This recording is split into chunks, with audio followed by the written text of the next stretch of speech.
Rhythm.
Monk on the beat.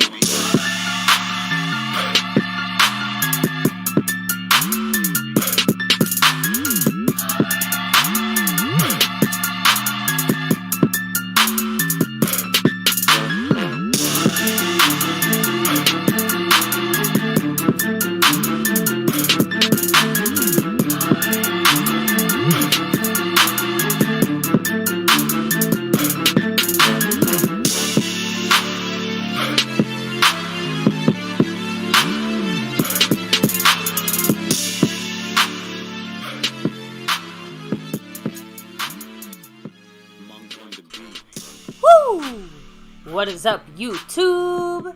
My Cowboys family here, bringing you guys the latest update on our very own Dallas Cowboys. And of course, as always, thank you so much for joining us here tonight.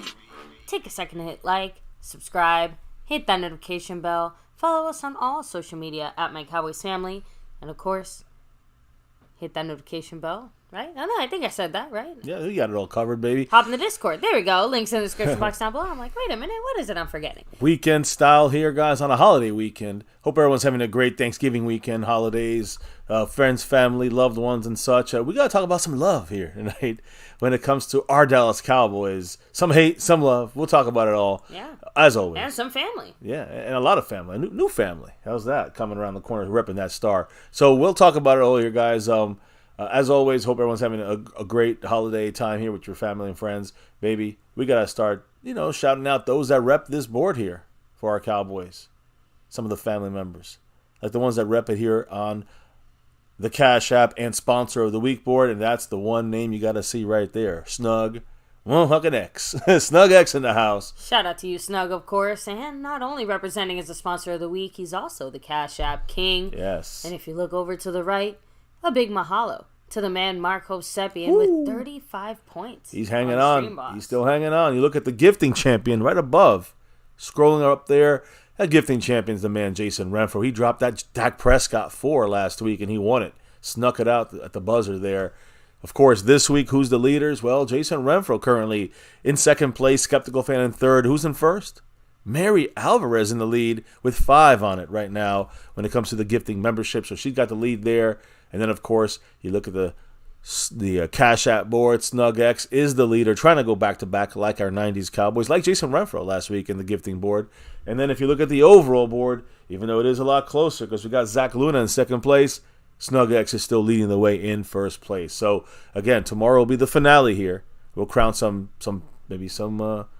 same champions, some old champions, and maybe some new ones. We'll see what happens here on My Cowboys Family. But let's also talk about the ways you guys can help out the channel. Whether it's through Super Chats, you guys can jump in the membership. I mean, Super Chat was before the stream here. We had a pre-stream drop, a $2 holler by the man staying Skeptical Fan, who helped knock Mark to 35 points. So what did Skeptical say, by the way? He said 31-17 predicted score. Seattle scores those 7 points late. So a late touchdown there can make it appear closer. We'll see at home. Let's hope that I hope we could pull it off, something like that. That'd be nice, especially against a decent playoff team. Definitely a winning team, so to speak. But much love to a pre-stream drop, the super chat from Skeptical Fan. We also, of course, have the thanks button. You got the gifting membership. You can jump into membership. There's a whole bunch of levels, 4 different levels. But there's also 4 different ways to jump in the Cash App side of things and battle Snug X for that top spot. Baby, what are the 4 ways? Of course, you have the money sign through the Cash App, money sign MyCowboysFamily, the Venmo at My-Cowboys-Family, the regular PayPal link, and last but not least, the Streamlabs link lets your comment show up on screen just like a super chat. That's right. And like I was saying, we do have memberships here. We rep them. Navy blue, silver too. On Fan Friday, we rep and shout out the silver as well. But today, which is every day, we always shout out the top shelf memberships in the star level and the over everything level membership. So baby, without further ado, let's shout out the few top cream of the crop members here on MCF. Huge shout out to Skeptical Fan, Jason Renfro, Lincoln Kane, Mary Alvarez, Andy Potched, Marissa Sparkle, The Lunatic, and over everything, C Bass. Over everything. Woo. You know, he's in the over everything level, and I see him coming back here next month, ready to let us know his thoughts during one of our full-length live streams here in the over everything level. So much love there. Much love to everyone. Shout-outs are done. It's a Saturday quickie, I should have put, rather than a full Cowboys chat. But nonetheless, you know how things go. Sometimes we talk a lot, sometimes we talk a little. But we definitely have the news, info, and updates for today, Saturday, tomorrow, Sunday games. You know, we'll be on probably after all the games are over, later in the night, to kind of wrap up the week and crown a couple champions, you know what I mean, here at My Cowboys Family. So, baby, who's in the house tonight ready to rock and roll with us here on another show on a Saturday special? Well, I first have to start out by shouting out the man who just dropped a $5 holler here. Ooh, someone dropped a C Bass. C Bass over everything, dropping that 5 on it. Much love to C Bass. What did the man say? Bless me, familia. Shout out to everyone here again. I'd like to believe that y'all enjoyed the holiday. Let's lock in, fam. Yeah. Dallas Cowboys for life. MCF, MCW. Hell. First of all, huge shout out to you, Mr. Seabass. We absolutely enjoyed our holiday because, well, the very the important turkey, thing happened, right? Was definitely stuffed by our Dallas Cowboys, and more ways than one, apparently.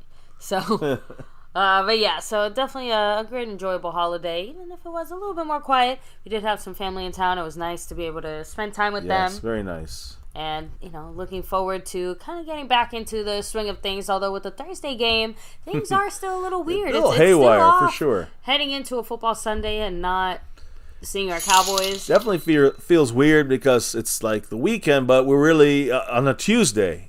If you go by the way the Cowboys practice, you'll see what we mean in a minute. Much love to Seabass. There's that 5 on it drop. By the way, baby, with that drop, he goes up to tied in 11th. He goes up the board. He was like at 14th, I think.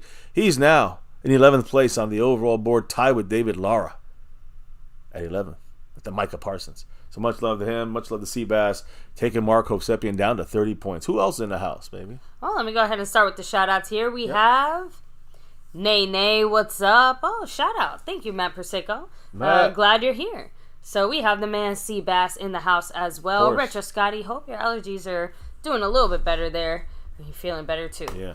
Of course, we have the man Jason Renfro in the house, who, by the way, dropped $1.52 Go Cowboys there. It didn't go through yet. No, it literally just was dropped, I'm pretty sure. So, much love, Titan Jason. Anderson Sports, shout out to you Anderson as well. in the house, sub it up for some Titan news there. But much love to Jason Renfro with the 152. He'll take Mark down another point there, and Jason goes up a little bit. Asmodeus with the Memphis representing. Ooh. We have, Mike Aldana in the house. Lost in Translation podcast. Hello and hi to you. Yeah. We have, of course, the man Matt Persico. Appreciate you for all the love there. Yes. Presley Mitchell, hello and hi. Thomas Garrett, the superior Garrett. James Macias rocking out. What's up?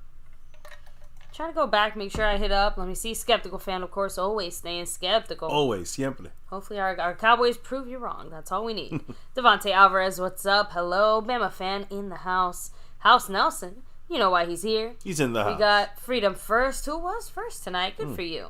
top Bo spots. Smith, hello and hi. Bo. Much love to everybody. So, baby, let me go ahead, hand things off to you so we can go ahead and start talking about the Cowboy news, the football news, everything. Yeah, let's kick it off with some football news because yesterday in Black Friday game we talked about the Dolphins beating the Jets, but at the end of that game, Jalen Phillips kind of it looked like his Achilles exploded there, but in the fourth quarter they had to get him off the cart. They knew they had to do MRI today. The MRI was done. I'll tell you what happened in a minute because we got Jason Renfro dropping that 152 and a huge Go Cowboys, as we announced a minute ago. Much love to Jason Renfro. Still in his spot there, but at the top of the board. Top fiver right there in 5th place. Creeping up to Mary. A little closer there. Much love, Jason, and Go Cowboys. So, 28 points, by the way, for Mark Hosepian after that drop. So this MRI today was done, and it did 100% confirm that he, unfortunately, guys, Jalen Phillips, linebacker, outside linebacker, blitzing pressure guy. Jalen Phillips tore his Achilles and is officially out for the season. So that's obviously a big loss for the Dolphins defense. Just in reference to us, we play them in a couple of weeks. So after this game against Seattle, we get the Eagles in Dallas, and then we go to Buffalo, and then we go to Miami. So like 3.5 weeks or so. A big loss for them there. Now the Eagles we played 10 days after the Seahawks game. Milton Williams is one of the rotational pieces for the Eagles inside, a defensive tackle. One of the most underrated players probably for the Eagles this year. Out with a concussion for their upcoming game tomorrow. So I think it's tomorrow, right? So that's for them in a rotation. It's a big loss in the sense of stopping the run, in the sense of spelling some of the guys inside like Fletcher Cox and others. So keep an eye on that. Milton Williams not going to play tomorrow for the Eagles. The Patriots. Interesting news for the Patriots, and this is directly Cowboy relevant. The Patriots today waived quarterback Will Grier.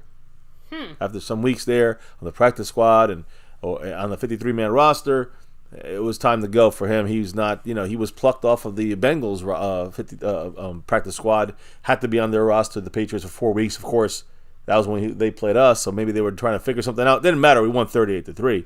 And then, it ended with Will Grier now finally being released from the Patriots. He'll officially be a free agent after he clears waivers tomorrow. Now, one last note of NFL news. This actually, again, directly affects the Cowboys. The Panther game, which is still literally not even a week ago, right? We had 2 games in less than a week. Tommy Tremble, tight end for the Carolina Panthers, was fined $6,532 for the Week 11 hit on Cowboys safety J-Ron Curse. I wonder if that led to some of his back issues. I don't know. But either way, he was fined $6,500. And there was no penalty at the time. The reason what happened on that play was it was a crackback kind of blind side block on J-Ron Curse. It was happening like down, I think kind of like in the middle of the field. The play was at the end of the edge of the sideline. So, he was kind of sideswiped from that one. There was no penalty though. Watching the film, I guess NFL found, hey, let's fine Tommy Tremble, tight end for the Panthers. Then other fouls were fined. By the way, Panthers safety, former Cowboy Xavier Woods. Remember what he did? The horse collar combo with the face mask on Brandon Cooks, and it led to a first down. For that play, again, it's 2 for 1 there. He was fined $16,391 for that one. That is a pretty steep fine, got to admit. And linebacker Amari Barno, who's the guy who hit Dak late when he was sliding, kind of hit him in the head. Unnecessary roughness call there. He was fined $5,091. All right, both were flagged, those two, which was the Xavier Woods penalty and Amari Barrow penalty. Both of those plays, by the way, they held us short of a first down on a third down, and it gave us first downs, automatic first downs. Matt Pacico wants to know real quick, crackbacks are still legal though, right? Yeah, I'm not sure. I'm calling it a crackback. I think it was a blindside block. They have different names for this, but you cannot block someone when they were not if they're not waiting for, if they don't see you coming, that is illegal. I don't know if we call that a crackback or not. Crackback, you can crackback block. You just can't blindside hit him. And that's what happened. J-Ron Curse was blindsided by Tommy Tremble, and he was fined $6,500, like I said. Maybe not, not every crackback is a blindside hit. Is the point? Right. You can come back and block across the other side. You just got to make sure you head on them, or not side hit them. Kind of hit them from the side. I know that you can hit them from the back. That's obviously a block in the back. The side sometimes was called, kind of a block in the back. But now it's kind of blindsided blocks. They're flagging you for that. And this was not even a flag. They didn't call a flag. This was the NFL headquarters fining him with no flag, even in the game. So for them, it was a missed call. Yeah. And the other two were good calls, and they doubled up the fine on Xavier Woods, and then Barno with the kind of the head kick, the knee kick to Dak's head was fined $5,091. Again, I want to reiterate, those were both third down conversions we got off the penalties. So, anyways, that's the update there when it comes to NFL news. Cowboy, Cowboy, a lot of Cowboy things always intertwined in there. Let me say one thing here as we get to the Cowboy news info and updates now. Why do some Cowboy content creators, why do some of our Cowboy family in here in the house, why do some of us go out there and talk and got to go back and forth with the Eagles about who cares what the Eagles say? That's the way I look at it. Why are we asking the Eagles what the fuck they think about our Cowboys? We don't need them and their validation to be a good team or a dominant team or whatever the heck we're trying to be. They're irrelevant to that. I see a lot of content creators out there and even fans out there doing things like when they talk up Dak and his MVP performances, let's say, and they talk up MICAH and they talk up all these people, but they're basing it off of the shit talking the Eagles say, which obviously they say Dak sucks. They say MICAH's not that great. They're gonna, of course, go with the trolling and the hate. So why do our Cowboy fans and content creators get pulled into that shit? I mean, some people like it, I guess. I don't really care because to me, Eagle fans don't even know our team for the most part. So I don't really care too much what any Eagle fan says. We have some fun with some of them here in the family, but most of them are like most of the Eagle fans are not like the ones we have here in our channel, which are kind of level-headed. As non-biased of a fan you can be when you're a Philly fan. And obviously they are also much more literate, those that hang here. Why do I say that? Because the typical Philadelphia Eagle fan, typical Philadelphian, really, all right? We just stop arguing with the Eagle fans, stop arguing with the content creators. They're not literate. And what I mean by that, guys, it was a result in Philadelphia, PA. Sorry, baby, it is Pennsylvania, but it's not yours neck of the woods. It's Philly specific. Lucky for me, I learned how to read before I went to Pennsylvania. 52% of Philadelphia's adults are functionally illiterate. That's a typical Eagle fan right there. And 67% of those are qualifying as low literate. They're reading at a 6th to 8th grade level. Almost 40% of adult Philadelphians, they struggle to fill out job applications. They struggle to read doctor's instructions on their medicines. They struggle to help with their children's elementary school homework. That's your typical Philadelphian. That's your typical Eagle. And I'm just saying, guys, why do we waste our times arguing with the Philadelphian? Why do anybody does that? I don't understand. It's a waste of my time. I mean, I never did it. I don't really care to. Not that we're elitist or anything like that.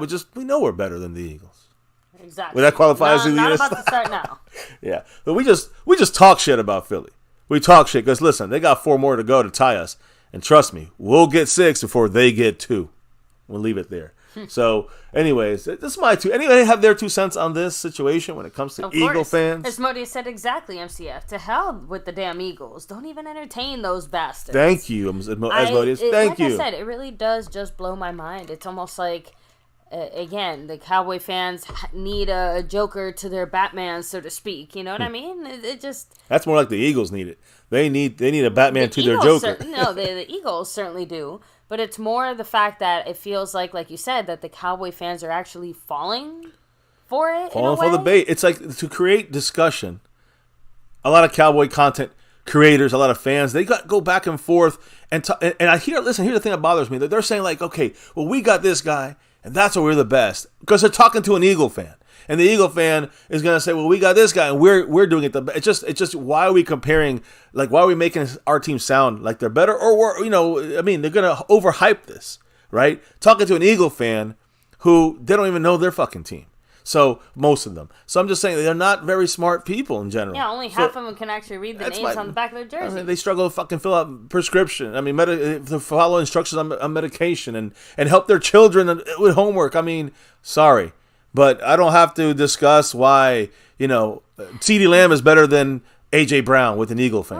You know what I mean? Yeah, Steve said, fuck filthy e-girls. Thomas Gary said, I'm constantly saying the exact same thing. Thank you, family. I knew we had. Jason Renfro also throwing out there, we need to find the rest for all those holding calls they missed. Oh, no, Micah's going to talk about that in a minute. Don't worry. So I think Micah is going to do a lot more than just talking next time, because, man, he is definitely a little hot under the collar over this whole penalty situation. Oh, yeah, we'll get to that. And again, rightfully so. I'm surprised it took this long for him to snap, realistically speaking. So, Matt Persico saying, I remember Gronk broke a linebacker dude's neck in like 2010 on a crackback block. Yeah, those are, the blindside ones have been for sure penalized and flagged. But anyways, the E-Girl fans there, Seabass, we just don't have to entertain them. There's really no use to entertain them. Why? Who cares? I mean, you're not going to really you're not going to hear a lot of logic coming from an Eagle fan's mouth. So why do we lower ourselves to that, right? Exactly. We don't here in MCF. We'll talk a little shit and have a little fun with it, but these content creators that get all up in arms and just compare stats the whole year between us and the Eagles, I don't want to do that. I don't do that shit. We are the Cowboys. We're acting like it's our Super Bowl when we play the Eagles with some of these content creators. I've never been that way. I never will be. Now, let's talk about something a little bit better. A little bit, again, is it better? Because I hear some people complaining even about this. You can't ever win when you're Dak Prescott. But, hey, he won this time because congrats to girl dad incoming here, guys. Dak Prescott, here's his girlfriend there, Sarah Jane Ramos. On Saturday afternoon, guys, this afternoon, Dak Prescott's girlfriend made the announcement on her Instagram page. And you can see it there. She had a couple different pictures. Congrats to Dak Prescott and Sarah Jane Ramos. Again, here's what she said, quote, a little bit of heaven sent down to earth. Our immeasurable blessing. I cannot wait to raise a strong, confident, beautiful baby girl with you, Dak. End quote. So that was what she said in that post. And then Dak commented on the post saying, quote, how thankful I am to do this with you. Can't be explained. God makes no mistakes and nothing is coincidental. And for that, I thank him daily. I love you, and y'all can always count on me. Let's do this, mama. End quote. Sounds like he's ready for a game out there, I mean, no, but part of that definitely sounds like it wasn't necessarily planned. Yeah. Yeah, it's just basically God it happened. Make mistakes, like it happened. Oopsie. She wants to keep the baby. He wants to keep the baby. They're gonna have the baby, right, and there they go. To Daddy Dak there. Obviously, like you said, soon to be girl dad. Yeah, again, he is going to have a little baby girl Prescott. And, he also shared the post to his own Instagram story with the caption, quote, beyond blessed, girl dad incoming. So big congrats to Dak. Again, Dak Prescott officially today announcing, of course, with his girl that he's expecting and that they're having a baby girl. Congratulations to our quarterback. Yeah, wishing the best for both of them. Cowboy family just grew another person there. We just gained another star for Big D. Now, let's be real, though. People heard this, and some people automatically started remembering, I'm just saying, a different situation there. Yeah, we'll get to that because I do want to remind you guys, about the other guys that got their new, that had kids now. I mean, fathers from the Cowboys. Cowboy fathers who have welcomed newborns since July. Tony Pollard, Kevontae Turpin, and Donovan Wilson. And now... That's just since July. Remember, that's in July. 2-3 months before that, Micah also had his own baby girl. Right, second who was child. Born. And obviously, Dak Prescott looks like he's about 2-3 months away-ish. Yeah. From impending fatherhood. So, quite the baby spree for the Dallas Cowboys within this past year. Yeah, a lot of babies get... Hey, you know what Mike McCarthy said in September? Quote, I told them, if there's something in the water, let me know. So, again, I wonder if McCarthy knew then in September or something was leaking out within the organization. Who knows? Either way, congrats to Dak Prescott. But, again, jokingly, if Dak Prescott is he is entering his dad era now in his life, could have a catastrophic effect on his most important stat. I mean, he has commercials on this. His sleep quality. Nah. Again, guys, if you're a dad out there like myself, it's gonna be tough sleeping some nights, especially when they're young. So get ready, Dak. It's gonna have some sleepless nights. Hopefully, after a Super Bowl win. It sounds like the baby will be born after the Super Bowl, whether we're in it or not. So either way, when you look at Dak Prescott, you look how much pain and loss he's had in his life, with his mom passing away from cancer, his brother to suicide. He's deserving of this, and I'm sure he is obviously extremely happy. So is his girl here, Sarah, and I think he'll make a fantastic father. He's a great leader of men, and I think he'll be good at raising his own there. Congratulations to Dak, the entire Dak Prescott, the Prescott family, and a very big, important, Thanksgiving for him personally. You know what I'm saying? Personally Yeah, he speaking. obviously has quite a bit to be thankful for here. Yes. So. Oh yeah. So, hey, and ever since Dak's been dating this new girlfriend, Sarah Jane Ramos, I mean, things have been going pretty well for him. So he went Latina, he went right there. Anyways, so I do want to say there's some criticism, believe it or not, of Dak Prescott in this situation. We don't know what the circumstances of this pregnancy was. Obviously, we are assuming, based on what he said, it wasn't planned. And, and it's obviously still an early relationship, right? His last girl he dated for like 2 years. They didn't have no kids. They were expecting to get married, and of course, yeah, never but we got also there. don't know behind the scenes what exactly was happening. Of course. By the time they actually announced Broke it off. things were done. But still together, they were taking, honeymoons and stuff. Honeymoons, but vacations, months before they broke up. So they were still together. My thing is, this is obviously a much fresher, newer relationship, I would say, in the sense of the speed of things, the momentum of this. Now he's 30.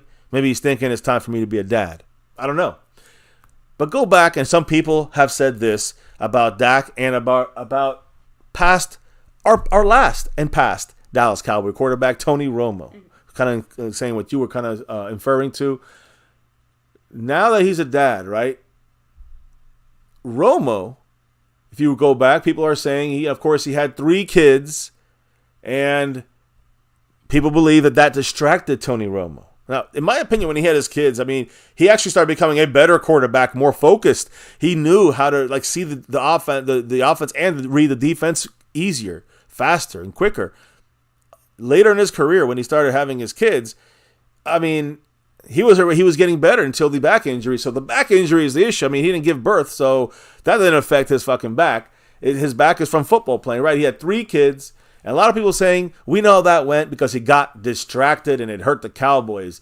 And a lot of people believe that this timing of this news after the Thanksgiving announcement here is bad for the Cowboys, is bad for Dak Prescott. It's bad for the future here because they believe that, some people say that she got pregnant to trap him. Or why would you plan, Dak? Why would you plan to have a child in the middle of the season or announce this in the middle? That's the negatives that have been thrown at Dak Prescott about this situation, which is insane to me. These are dopes out there thinking that, in my opinion, they're dumbasses trying to create controversy. Maybe they hated Romo, and then when Romo was replaced, they love Romo. So now they're bringing it back to try to hate on Dak. I don't know. I can't explain it. Maybe make some sense of this. What does the chat think about this? Tell me. Just throwing this out there. I think the more distracting part for Tony Romo was his earlier dating life, not necessarily his now I'm married and settling down and having a family life. Because by that point, that was actually chill Tony Romo. You get what I'm trying to say? I do, yeah. And not only that, but he was also reading the defenses better. Yeah. He was playing better when he had marriage, when he had his first kid. I don't think that makes a difference. This is people just hating to hate. But I think because of that specific Romo situation where the whole Jessica Simpson thing and that was earlier, and all that other stuff, because of that, I think people just have a negative association with girlfriends affecting their quarterback play as far as Dallas Cowboy quarterbacks.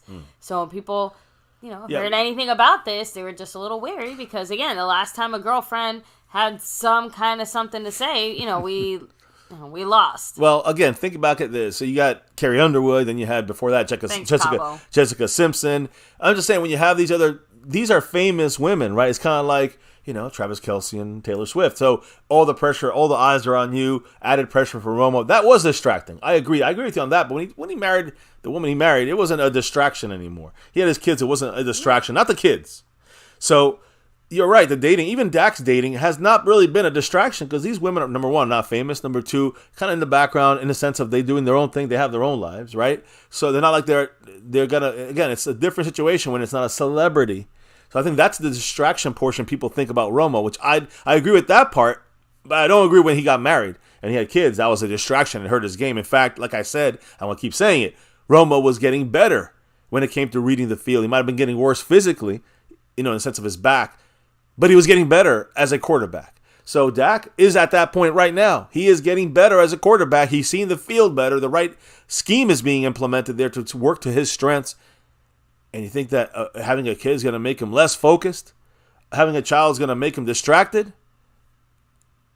I do not agree. I do not believe that. Now, if there's an issue with his girl, if there's a breakup, if there's a custody battle, again, that could be a distraction. That's not going to happen now. That's not happening. Again, my point is some people are worried. Some people are saying that it's happening now and she's going to have a baby soon. And again, I don't know. You think she'll be born before the Super Bowl, before mid-February? I can't really tell, but I don't think so yet. I don't know, baby. You're more experienced than I am. That's what I'm trying to say. I never had a kid. Super Bowl time is probably right. Like that's kind of right on the line there. That'll be something that she gives. If we're in the Super Bowl and she gives birth right around that time, I mean, it better be after the Super Bowl. That's all I'm gonna say. Put a cork in her and let her wait a little bit longer. Look, either. Let me hear what the chat is saying as well, baby. There's got to be other comments in there about this topic. Because, again, not really football related, but some people are saying it's distracting. Dak can do whatever the fuck he wants. Thank you. Exactly. Thank you. So, yeah, I'm sorry that Dak didn't time his his life lack of in football full-out game according to the needs of the football team. Well, I don't know. That's such a weird statement to even say. But the point is that I don't think anybody's family planning timeline is beholden to their career necessarily. Now, of course, in a perfect world, I'm sure every football player would choose to only have children during the months of like May, June, and July. But that's just not possible, is it? Anyway. I mean, I just think that, look, here's my thing. Yeah, Justin Crow said she looks about 5 or 6 months pregnant. Yeah, that's why I said that, so at the right after the Super Bowl. Seems like a little bit like right Oof. on like at the end, money. Like the end of February. It's either, that's right either after. Like right at the limit, or she might have like a little bit more left to cook.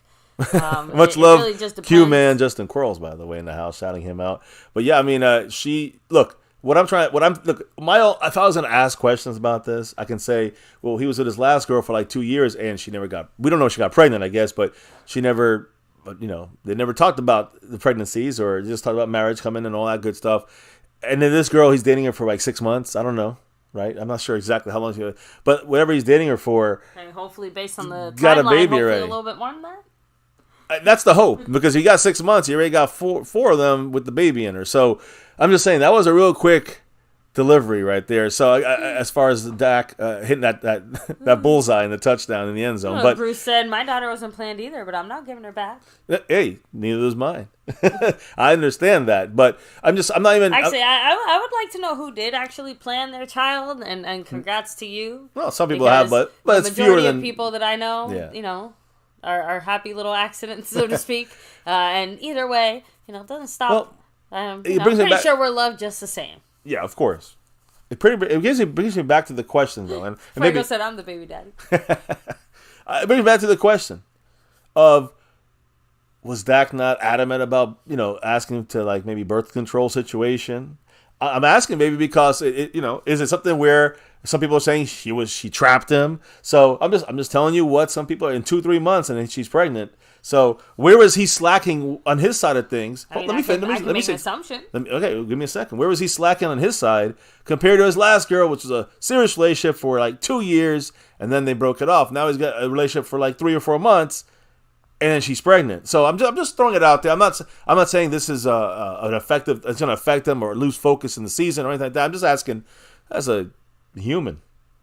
Any thoughts on that? You said you had an assumption. You said like, I don't know where. Basically like what he did wrong, so to speak. I'm like, well, I have an assumption in the sense of personal responsibility and protection. But the point is that just I don't get it. Well, I'm saying if he was wearing the rubber throughout his relationship with, that's what I'm trying to say. Why would he not wear it now? That's all I'm saying. Because he obviously didn't care if he got someone pregnant.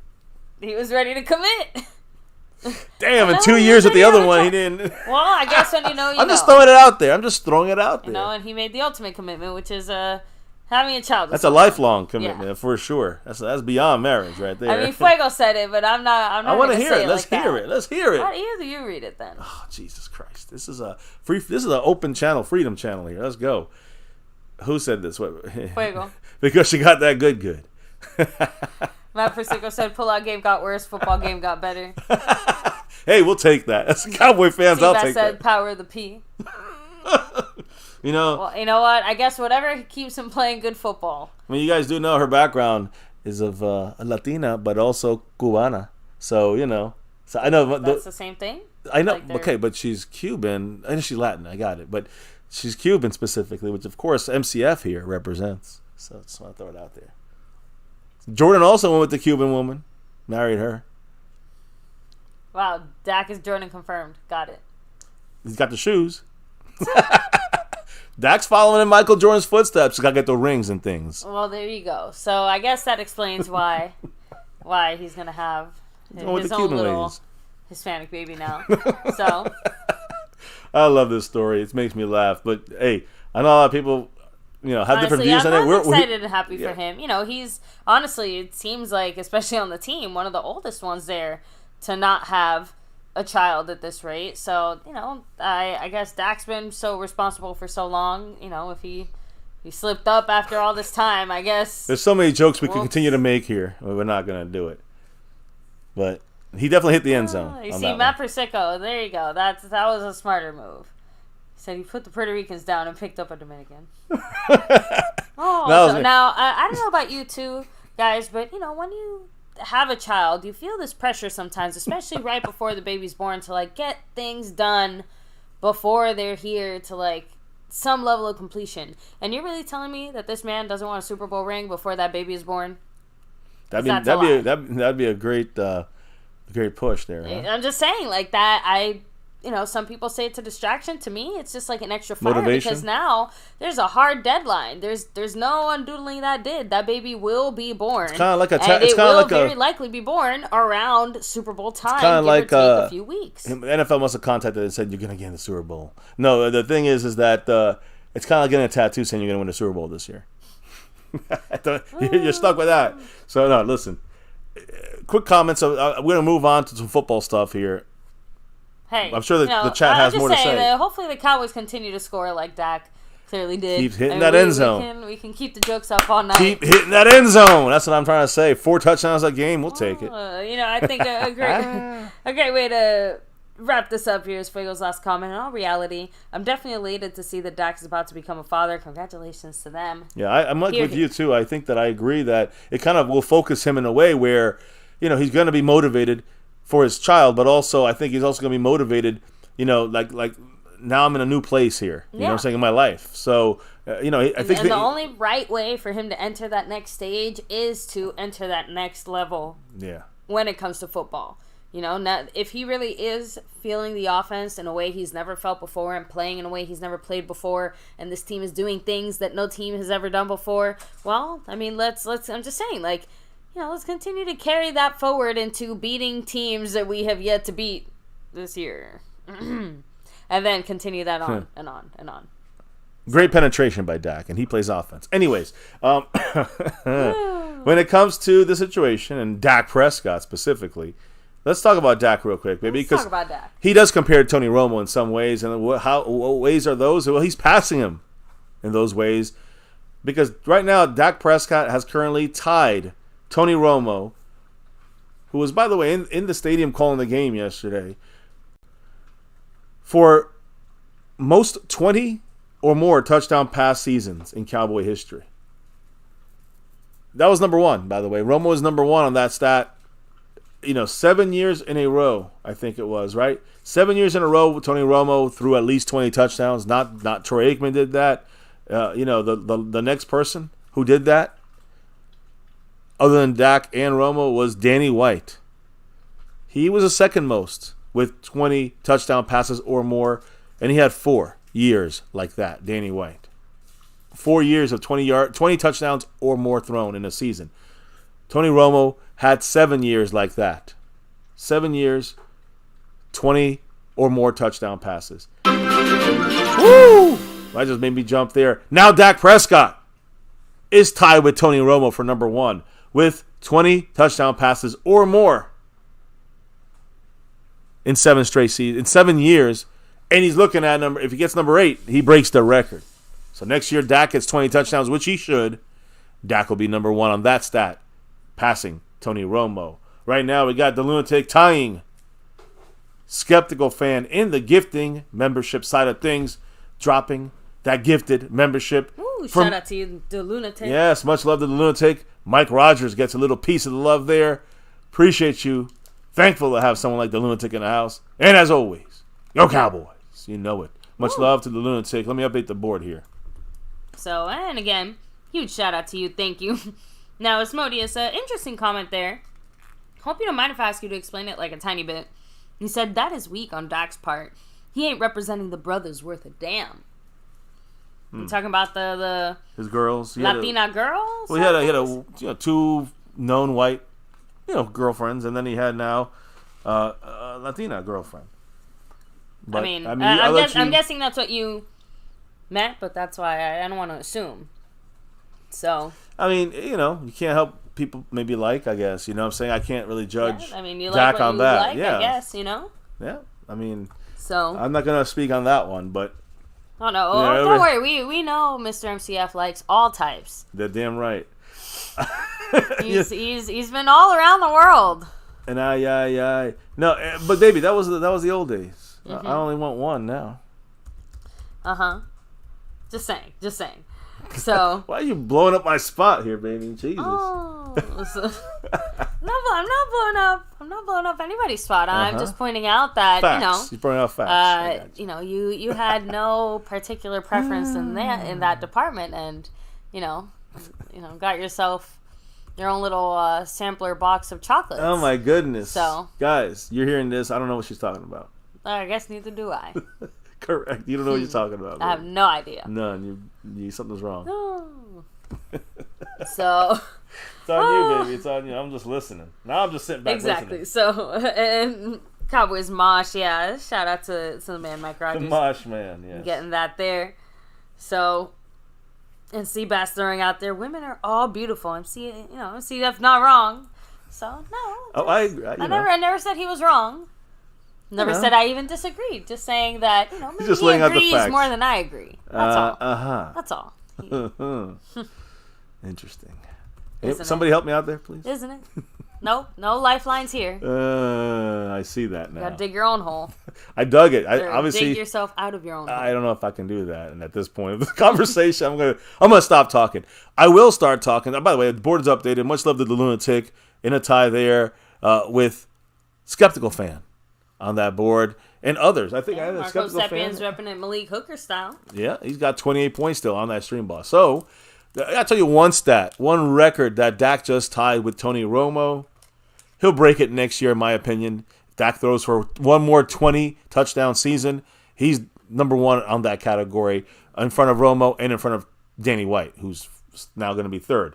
Now, there's another record that I think is important to note, even better than that one, which he tied Tony Romo on. And that was for the most, again, tied with Tony Romo for most games in his career with at least 4 touchdown passes. Dak Prescott, I said this during the game, but Dak Prescott and Tony Romo have at least 10 games with 4 touchdown passes in their career. All right? So, again, at least 4 touchdown passes in his career. Mm-hmm. This makes his... Okay, so right now he's tied with Tony Romo on that one. If Dak throws one more game with 4 touchdowns or more, and that could literally happen this year, he breaks that record as well for the Cowboys record. He passes Tony Romo. If things go well, that could happen next week. That could happen. I mean, all these things, you can't break that. You have to wait for one more year for the other record. But this one you can break at any moment. It could be any game he can break it. 4 touchdowns, he broke that record. And then also, this is Dak Prescott's 8th game with 300 yards passing and 4 touchdowns. 8th game like that, guys. In case you didn't know, let me remind you, that's the best by any Cowboy ever in history in Dallas. To have 8 games of 300 yards and 4 touchdowns, no Cowboy has done that as many times as Dak Prescott. Dak's done it 8 times. I think the closest is Romo with 6. So, once again, Dak Prescott, I think most people would have to say Dak Prescott's got to be the 3rd best quarterback in Cowboy history. He's got, in my opinion, my personal opinion, I mean, you got Romo there, you got Danny White, you got, who was our first guy? I forgot his name now. Our first quarterback, but in the end, Dak Prescott is pure, passing, and he could be better than even his stats showing. I know he didn't have the Super Bowls, neither does Romo, but I think Dak's 3rd in our history of quarterbacks. Some people hate on Dak. You're hating on our history now because he's part of it. He's part of this history. He's going to be part of that history for a long time. So Dak is right now you're starting to see the tumbling of Romo's biggest. He was the leader, in, stat-wise in our Cowboy history. You're seeing those numbers getting tumbled, starting to go down. These records from Romo, they're starting to tumble. They're starting to go down. And I think within the next couple of years, it's going to be all Dak Prescott. Let me also remind you guys that, it's not like Dak didn't have his own unfortunate injury struggle years either. Of course, the snapped leg. Right? Obviously, in a different way than Romo did, but Dak had chunks of time that he missed significantly as well after his first really big, long, healthy stretch of playtime. And it's funny, that season when he broke his leg, he had over 20 passes already, 20 touchdowns. That's helped him. He had a short year, but he still had 20 touchdowns that year, I think, before he got injured. In those very 4.5 games. explosive in those first 4 or 5 games. Yeah. 4.5 games. This is an example of what Dak has done. And one more thing here, too. When it comes to this season and every quarterback in the league right now, Dak Prescott has 5 games. 5 games with 90 or better PFF grade. 5 games, guys. No other quarterback has more than 3. Dak has 2 more than the closest guy at quarterback with elite games. Now, of course, those 5 games would probably be all of our home games. Yeah. Or even maybe one was the Eagle game. But my point is, the Cowboys, Dak Prescott, winning against, again, putting up these numbers against crappy teams. Mahomes plays crappy teams too, right, guys? And Jalen Hurts. Yeah. And other guys. And these guys still can't put up as many fantastic games that Dak is putting in this season. Now, still, we're going to keep saying it. We got to see Dak and the Cowboy offense and really mainly Mike McCarthy be able to pull it out against tougher teams. But that's coming now. We're not going to talk about this anymore because the next 5 weeks is tougher teams. So if you believe that that's what the Cowboys got to show, we're going to see what happens the next 5 weeks. Yeah, one way or the other, we're about to see that. We're going to find out. And I'm ready for it. I think we could go 4 out of the 5 here. We can win them. But it's not just Dak Prescott. It's the entire team, the coaches, et cetera, et cetera. So when it comes to Dak Prescott and McCarthy's old quarterback in Green Bay, Aaron Rodgers, is Dak kind of looking a little bit Aaron Rodgers-ish? Well, let me ask you, because 2011, Aaron Rodgers won the MVP. That was his MVP season there under Mike McCarthy. Of course, right now in this season, Dak Prescott, is he having one of his best seasons? I think so. Aaron Rodgers had a 122.5 passer rating. Dak Prescott, now, this is not over the whole season, but over the last 6 weeks, the last 6 games that the Cowboys have played in this upgraded offense by McCarthy, Dak Prescott is putting up 121.1 passer rating. Just 1 point and change less than Aaron Rodgers in his MVP season. When you look at the QBR, which is a it wraps everything up into one quarterback rating, Aaron Rodgers that year had an 83.8 QBR. Dak Prescott in the last 6 weeks, last 6 games, an 80.4. Right there, a couple points back on the QBR numbers there from Aaron Rodgers. So he's trending with McCarthy in that MVP season that Aaron Rodgers had. So very close to that, guys. You got to remember, what Dak is doing with 121.1 and in the passer rating and the 80.4 in the QBR, those are the highest numbers in the last 6 games from any quarterback in the league right now. So he had a slow start. We had that shitty conservative offense by McCarthy, but since we've gotten the upgraded offense, Dak has been the best quarterback in the league, and Dak is getting to the levels of Aaron Rodgers when he was under McCarthy in his MVP season. So just throwing out some things out there because we definitely saw a change, not only in Dak, but mainly with the scheme on offense and McCarthy's offense. And baby, can you refresh my memory? who was it on Thursday that said that Dak reminded him of Aaron Rodgers? Yeah, I think it was Mike McCarthy. Oh, that's Yeah. right. He said that Dak Prescott this year reminds him of the way that Aaron Rodgers was playing. Well, okay. Just saying. He wouldn't say that. Again, he could say whatever he wants to make it. But again, I think basically what he's saying is this is the best he's seen Dak Prescott truly put together and play. And I agree. In fact, that's where it leads me to the final thing about Dak Prescott. I promise. Dak himself has said it too. Yeah, That's the thing. It's Yeah. not just being said just to say it. It's being backed up by stats. It's being backed up by the coaches. performance It's being and- backed yep. up by Dak. It's being backed Teammates. up by us here watching him, like the receivers and their numbers. Listen, like, all of it together. When you look at the NFL, the whole NFL and the numbers, comparing them, whatever, there's people putting, listen, where is Dak on the MVP list here? I don't know. I don't really care. The odds, though, when it comes to Dak Prescott, he was top 10 last week. Now he's top 5. I'm just saying, 1 week he's jumped into the top 5, and his MVP kind of value is the talk by the people that vote. It's really getting moving. Of course, like I said, and I'm going to say it again, all that shit doesn't matter. If Dak has a couple bad games, you can forget about all this crap. It's over. It doesn't matter about MVP. And I don't really give a shit about MVP. But when you look at the next 5 games, if Dak plays well, we win 4 out of the 5. I guarantee you, against Washington that last week, it'll be a heated conversation about who's the best quarterback in the league if Dak hits 4 of the next 5 games. Dak and the Cowboys, and Dak plays well. That will be the case, I think, for Dak Prescott. He'll be in the MVP talk by then. Right now, he's in the MVP talk right now. Already. Right now at this moment. Again, those next 5 games will decide how the talk goes. The talk is dictated by winning.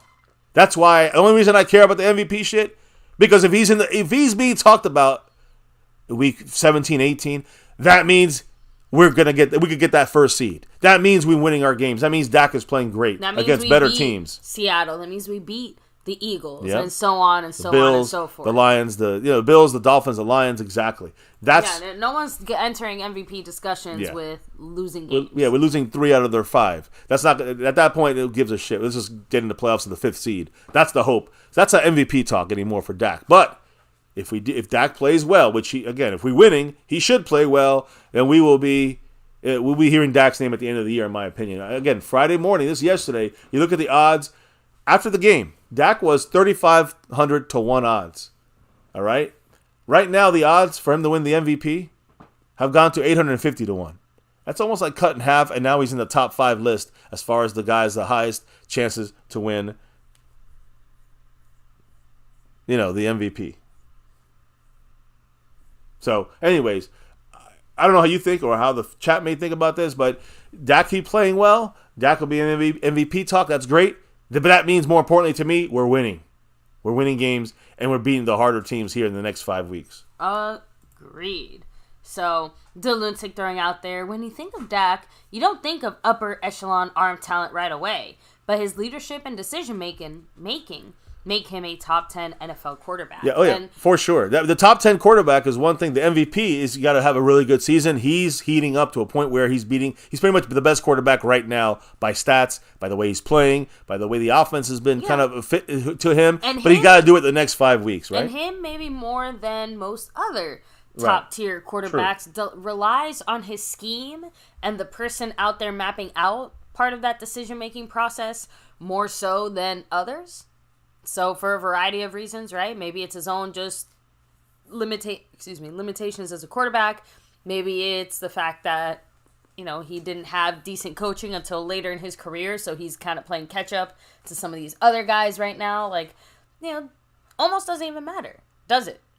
Point is that now in this moment, Dak does have that combination of someone who knows how to, run this offense from behind the scenes so that Dak can go out there and hopefully continue to make good decisions based off of the predetermined and pre-selected good decisions already. Yeah, by Mike McCarthy. Yeah. And I think that you got to remember... King, by the way, said, can we have both, please? I know. We will have both. If Dak plays well, he'll be in the MVP talk. If we win games, Dak will be in the MVP. You see how that goes hand in hand? If we don't play well, if Dak has bad games, we won't win.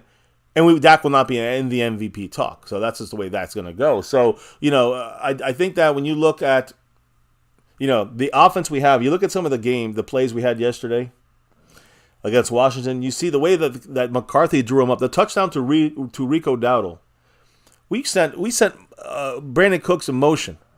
And he ran across the field drawing like 2 defenders, and that made it a lot lighter, and our guys went down like Zach Martin, Biotish blocking fantastic on the screen for Dowdle, touchdown.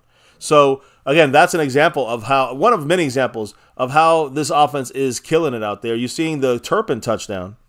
There were guys that you basically have to pick your poison to the safeties, the way that they were playing. It was basically, and Dak read it perfectly. If the safety would have rotated off to the left, then he went to the middle. He would have went to the right side. Let's say the safety did hold off for a second and try to go back to the middle, and Turpin beat him away over the top. Dak, the perfect pass to Turpin for the touchdown. But let's say the safety would have went towards Turpin and would have went to the right. The left side would have been wide open for a touchdown. And let's say he had stayed in the middle and kind of hovered with Turpin and maybe the left side of the field. The guy on the right side was wide open too. Everyone was open. It's just a matter of who did the safety cover, the deep safety. Whoever the deep safety covered, you go to the other guy. And there was 3 guys to choose, 2 guys to choose from, 1 guy covered. Dak, McCarthy, they're making this offense roll. I love it. And now it's time to do it against better teams, have better defenses, and are going to be winning teams, with playoff and Super Bowl aspirations. Exactly. So I don't know what the chat thinks, but let's quick couple of things, and then let's move it on to the defense. Modi said it. Dak missed 2 throws on Thursday, but everything else was money. It was pass 1 and pass 2, I think it was, right? The lunatic throwing out there. The next 5 weeks will cement or demolish Dak's MVP and the Cowboys Super Bowl contenders talk. I agree. And I like that we're gelling on both our O-line and D-line. Exactly. Seabass throwing out there. I don't want any of our players in the motherfucking Pro Bowl. I want them in the Super Bowl. They can all get in. I don't want to see them there. Mm-hmm. we're going to be driving there to see the Pro Bowl players and have their thing. Maybe they have some stuff from practices or something like that. We'll be there. I don't want to see a Cowboy there. And I want to see the Cowboy. I don't want to see the Cowboys there. I want them in the Super Bowl. Exactly. Agreed. So when you talk about that offensive line, you just talked about it. Someone just, I think the lunatic. Look at the defensive line like he just said, how we're gelling. And let's talk a little defense, a little big D, so to speak, here. And we could say, Dak right now can take a back seat. Let's go to the defensive leader here, and Micah Parsons. Listen to this, baby. Micah Parsons ranks first in quarterback pressures. Number 1 in the league, 71 quarterback pressures. He is ranked second in sacks in the NFL. He has, again, I'm kind of thinking, damn, he's second in sacks? Yeah. 13 sacks this year for Micah Parsons. I think he was credited with a sack and a half, I think. I'm not sure. But Micah has 13 sacks this season. He's second in the NFL. Currently, he is third in quarterback hits in the NFL with 11 of those. He's also first in quarterback hurries. He's hurried the quarterback 47 times. And he's also third when it comes to pass rush win rate. 23.9%, so almost 24, almost 1 every 4 plays, he is getting to the quarterback.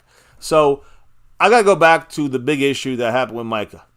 And it comes to the penalties. And you see him here. Don't get too mad again, but you're seeing a lot of holding, hands to the face on the second play. The rest are all holds. Obvious holds. None of these 5 plays, there was a penalty thrown.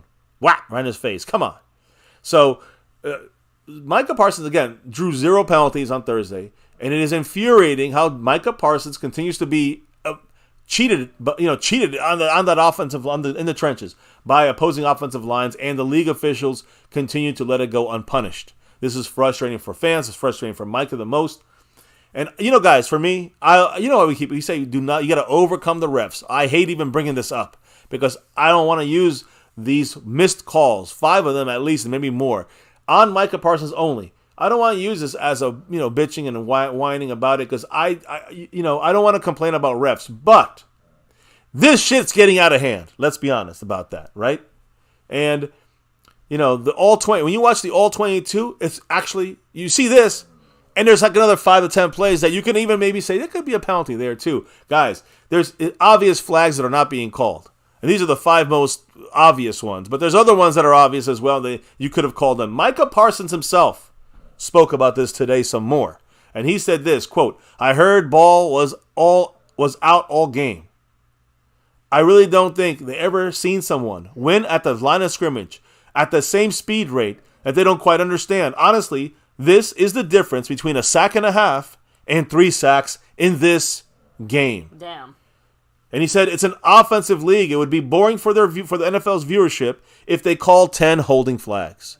And I can't disagree. Micah is right. And I'm not saying it should be. These are holding calls. They would have to call a hold on almost every play. These numbers I just read to you guys, quarterback pressures, sacks, hits, hurries, and pass rush. These go through the roof if you actually see the penalties called when they should be. Even if they're half the time called. It would bounce them to first across the league, I think, in every category. And that's how important this would be. Guys, these fucking bullshit misses are hurting Micah's stats, are hurting our defensive abilities. It's bullshit. Seabass ain't putting up with no bullshit. He said, here's another 5 on it. The $5 holler by Seabass. Shout out to you, Seabass. He continues to move up the board. What did the band say? I want to piggyback off of the Lunatic. 10 different catches made by receivers. POS? What am I missing there? What was that? Let me see. 10 different catches made by receivers. POS. Oh, I have to reread that. I'm not Oh, sure. damn, you're gonna have to let me know what that one means. POS. Does it mean LOS, line of scrimmage? I don't know. Maybe? No. Oh, positions. Oh, receiver There we positions. go. Okay. 10 different catches made by receiver positions. The Dak has hit. Scary hours, friends. 10 different guys. You're hitting 10 different guys over and over again. Sure, spreading out the ball makes it hard to cover. Who do you cover? And again, I saw your earlier comment too, saying that you weren't sure that Turpin would be able to manage to hang offensively. But obviously, even that, we've been able to kind of turn the tide on. So it has been just nice to see pretty much everyone on offense get worked in, and especially certain guys in particular obviously establish themselves as dominant parts of this offense, right? CeeDee Lamb and Ferguson respectively. And heck, you'd have to start including Brandon Cooks probably in that discussion, the way that he's been playing. The last 3 weeks, he's our leading yardage guy, leading touchdown the guy. Pollard and Dowdle combo continues to be, unrelentingly successful. We want to see it more successful, but yeah, I know what you mean. We want to see get more consistent. The point is that the more that we see it worked together and meshed together properly, the better both of these guys have looked, and it's only trending upwards from there. And Mr. Seabass threw out there with another $5 holler. I just missed that one. Man, he hit another 5. That's Mark going at 18 points in the stream, boss. He's hanging on with a Tolbert. And by the way, the Lunatic, I think he's right now tied in 7th on the overall board. Ooh. So with Hannibal King. So what did the man say? What did Seabass? What else did he say? He said, MCF, MCW, I know you can attribute truth to this. It's been a reoccurring theme with the holding on, Micah Parsons, that the NFL officiating appearances, that appears scared of Micah. Like, they seem scared to want to throw those penalties. See, I don't know why they'd be scared. Listen, Micah made a couple great points. He made a couple great points here. He said it's an offensive league. Imagine if they called these other 5 penalties. It would slow the game down. TV, people would be bitching because there's too many flags being called. Slow. You know what I mean? It feels like that's some of it. But it really comes back to me. Even more than that, it's what he said in the beginning of things here, Micah Parsons. I don't think they've ever seen someone win at the same speed rate. So they don't quite understand. I don't think they've seen a guy like Micah Parsons doing what he's doing. It's almost like it can't really be happening. Yeah, they can't really wrap their heads around it. It's like, can he really be beating this guy this bad? He's got to bear hug him? Number 87, bear hug him, Micah? I mean, this is an obvious smack to the face. The referee sees it. He's looking right at it. No call. Micah's still pissed right there. And then this play, these 3 are just holds right here. Boom, holding him. His shoulder. Can't get that. You can't not call that if you're a ref. Another one where he gets manhandled inside again. Look at that. His arm's trying to get out. He can't even get his arm up. And this one, he gets double held by the guard and the fucking tackle. But, imagine if you're doing your job and your work and your life. And every time you finish your report, you write it out and you get it printed up and someone spills coffee on it. That's what it feels like. Micah's busting his ass to get to that quarterback and he's getting held and no one gives a fuck. And that's unfortunate. And I think doesn't matter how good he is or how hard he works. He's still going to be held and it's not going to be called. I think he's right, though, about the speed he has. It's something that the referees, really nobody in the NFL has seen. Look at this speed. He's there. He's already at the quarterback. It's a touchdown. But if he wasn't, if they're so fast, sometimes you'd think it should be a penalty on us. On Micah, what did he do? But you see this is a 4th down play. He's getting held. These are big plays. We got a touchdown. He got held on. A 4th down play. He got held on. I'm just saying this is what I'm talking about. These are the people say, well, where's Micah? He's not in the big plays because he's fucking being held. So and you guys all have solid points here. The Lunatic saying a hold is basically a drive killer. It affects the game. Call the obvious ones. Mike Aldana said refs are probably tired of hearing Micah running his mouth on everything. Justin D said, I'm tired of the refs blowing obvious calls every week, but so it goes. God. I wanted to say something about Seabass with his drops. I just realized that we didn't see this here. He got a 20 up on there. You know why it's a 20? I got to shout it out. It says on my side, let's celebrate the 20th Super Chat drop by Seabass. Oh, cool. So now he's at 21. Stephon Gilmore. Shout out to you, Mr. Seabass. Much love, Seabass. Extra special love to him on that. That's from YouTube reminding me on that. So, hey, they're doing something, YouTube. Appreciate the man, Seabass, letting us know the deal there with his drops. I'm sorry to cut you off, but I just wanted to... It's all good. I think Seabass was actually saying Micah's too great. He's ahead of his time. Exactly. They recognize this, and because these calls they can't miss, they just can't. I think in another year or two, you'll be seeing 20 calls against the offensive lineman against Micah, but then he'll be a little slower. He'll be a little more, a little older, so a little more beat up. But I still think that Micah, if they had called these penalties, all those numbers where he stacks up on first and second and third in the NFL, he'd be first across the board. He's winning pass rush here. He could get pressure. He could get sacks. He could get quarterback hits and hurries. These numbers would be off the charts if they didn't hold them. If they did, it shouldn't count against them. And in the percentages, that means that pass rush win rate would be so much higher because that play wouldn't have counted. So, it just sucks that, the way things stand, Micah's got to just keep complaining. I'm sorry. If I'm the NFL, I'm sending this tape right now. I'm sending this tape into the NFL and saying, can you guys start calling the more obvious ones? There's 5 here that are obvious. There's 10 or 20, but can you call these 5 that you didn't call in this game? And all you can do is keep hoping that they're going to adjust to Micah's speed and agility and ability and his superhuman strength and the way he plays as a pass rusher in the NFL. It's off the charts, and I agree. But you know what else? His ability to do things there for Micah Parsons. You know what else he creates with that, though? I'm going to take off the negative here, and I'm going to try to put in some positive. At least with the way Micah rushes. Now, you see him tearing shit up, getting pressure and sacks and doing things, but what about number 97? Osa Odigizua. Osa Odigizua, guys, I got to shout him out one more time before we get to the breakdown of the Seahawks. But Osa Odigizua, number 97, has been playing off the charts.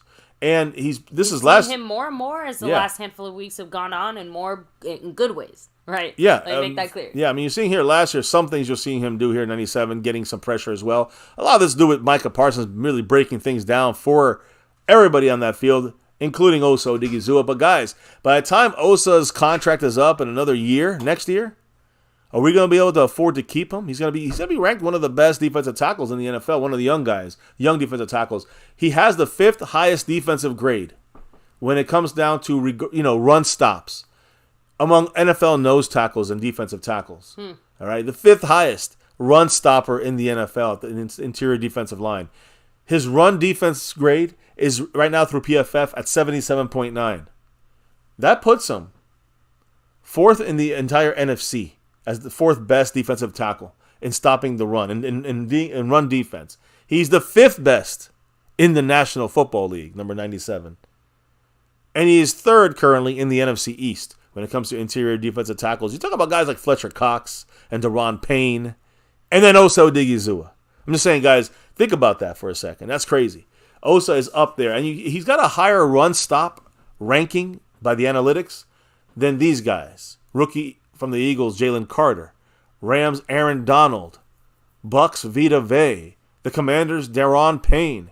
Browns, Maurice Hurst. The Lions, Alim McNeil. The Seahawks, who we play, they got Leonard Williams in there. He's good. Not as good as Osa Odigizua. And even the Niners, Eric Armstead. All these guys, Osa is ranked better than these guys as run defenders. So Osa's doing the dirty work in there with the Micah factor always affecting the offensive line and the game planning, right? Now, I'm going to go ahead and hit up these 2 comments because I do think they're basically related. Seabass throwing out there. I think MCF alluded to this in prior streams. The NFL is going soft, and Micah will get flagged more as we progress with this route that the NFLPA is going. And SnugX is asking MCF, do you really think that they're holding Micah more than they tried to hold Von Miller when he was fucking up the league? I mean, I do think this. That's a good question. Let me put the video back on of the holds. Now, I feel like that same, and the reason I say those 2 comments are related at least in my opinion, it is that physicality factor, right? On both sides of the ball, you could be more physical back in Von Miller's day. So a lot of things that they didn't call them as would much. be penalties now just wouldn't get called. So, but but that, like I said, that goes for both sides of the ball. I do think that nowadays it does tend to favor calling the flag over not, but it really does depend on what side of the ball you're at. Let's be real. I think when Von Miller was starting his career, to Snug's point, when Von Miller was starting his career, and to your point too, I do think maybe that's some of it too. The physicality was allowed, and more grabbing and stuff. But even without that, it was the same factor of Micah Parsons. You see a guy out there that's kind of head over everybody else when it comes to that speed, the quickness. So Von Miller was almost like, okay, there's a cheat code going on here a little bit, right? What you're seeing with Micah Parsons is the same thing.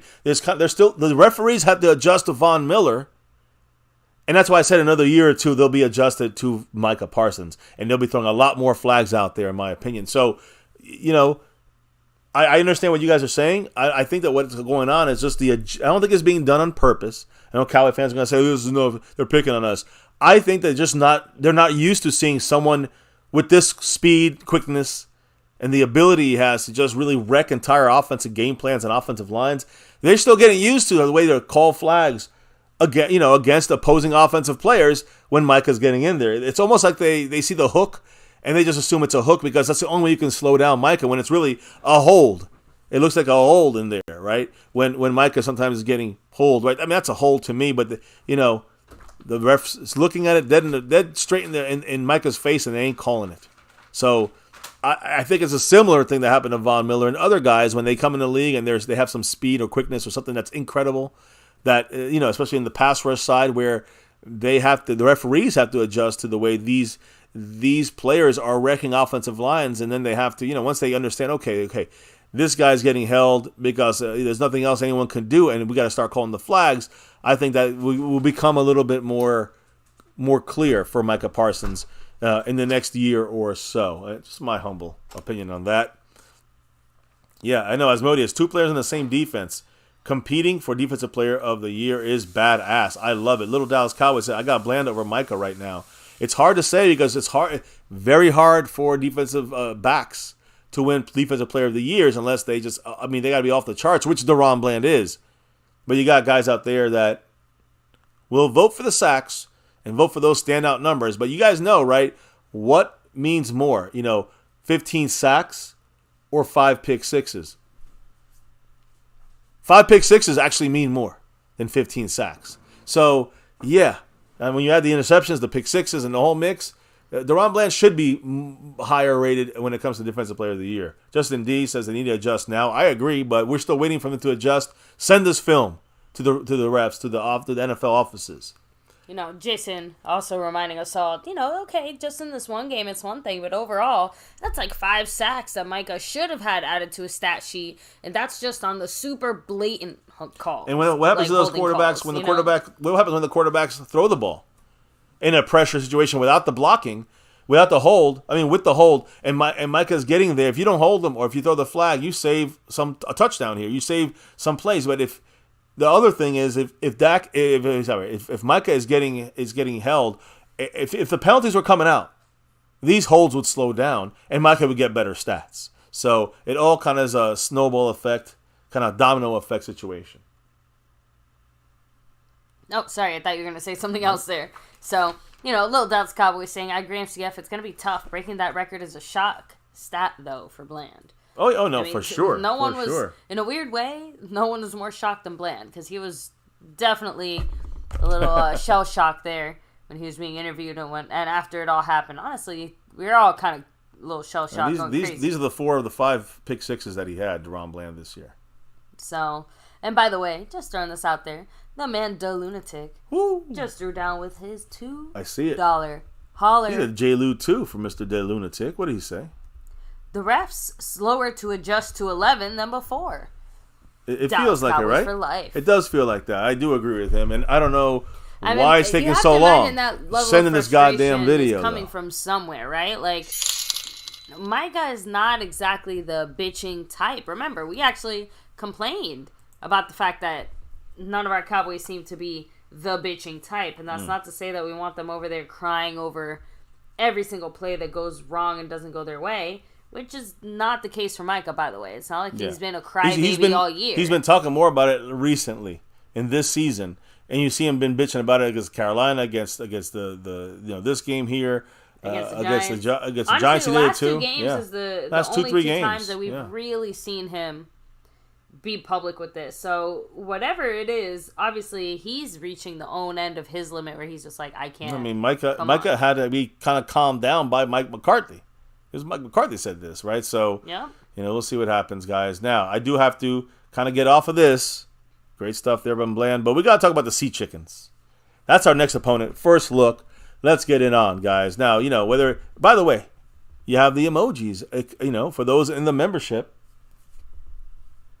You got 4 new emojis there. Some anti-Seattle Seahawk crap to lay out there and drop some pigeon shit there with our emojis today. But let me just go like this, guys, because you got all these 4 emojis right now added to the mix. If you're a Seattle fans creep in, you know what to do. Everybody in the membership. So, whether it is the Sea Chickens or the neon green kind of, what character is that? It looks like a character from something. It looks like a Toucan Sam. Yeah, maybe that's what it is. Yeah. Oops, right? Good point. Yeah, it's Toucan Seahawk. Actually, no, that's a bird from a movie, isn't it? Maybe it is. Somebody will get it in the chat. It kind of looks like Toucan Sam to me. Whatever it is. Maybe it's been a while since I've seen him. I want to see this after the game. During the game. With some tears going down. And, on my side, I want to make sure we end that tier with that chopping the head off. You know what I mean? Hope YouTube don't take us out of here because of this. Is it too graphic? Look, week 13, it's going to be Seattle at Dallas. It's going to be at 8:15 p.m. Eastern, 7:15 Central Time. Thursday Night Football on Amazon Prime, AT&T Stadium, Arlington, Texas. That's the first look there. Now let's take a look, at the Seattle Seahawks, who are, and the Cowboys comparison-wise. We're 8-3. They're 2 games back. They're 6-5. And like I said already, we've gotten, I think we have a 6.5 point, we're favorites by 6.5, I think. But let's take a look at the breakdown on how good or bad these teams are. When you look at Seattle Seahawks, they have the 14th ranked offense in the NFL. We have the 4th ranked defense in the NFL. So that right there, something's going to give. We'll get more into the numbers later, but something's got to give there. And they're just average as far as an offense is concerned. They got Geno Smith and Walker and Metcalf, but they're average overall as an offense. They're a little above average, I guess you can say. Our defense is one of the best in the league, with ranked 4th. So that, as we look into this week, should be we should have an advantage when it comes to their offense versus our defense. When it comes to our offense, we're 4th in the NFL. We're 4th in the NFL ranked on offense. We were like 20th after 4 or 5 weeks. So we're 4th now on offense. The Seahawks on defense, 26th. Total defense. Ouch. We'll look at this closer and look inside the numbers. See, maybe they're better at stopping the run, or better at stopping the pass. Either way, we got to kick their ass. We have a stronger offense.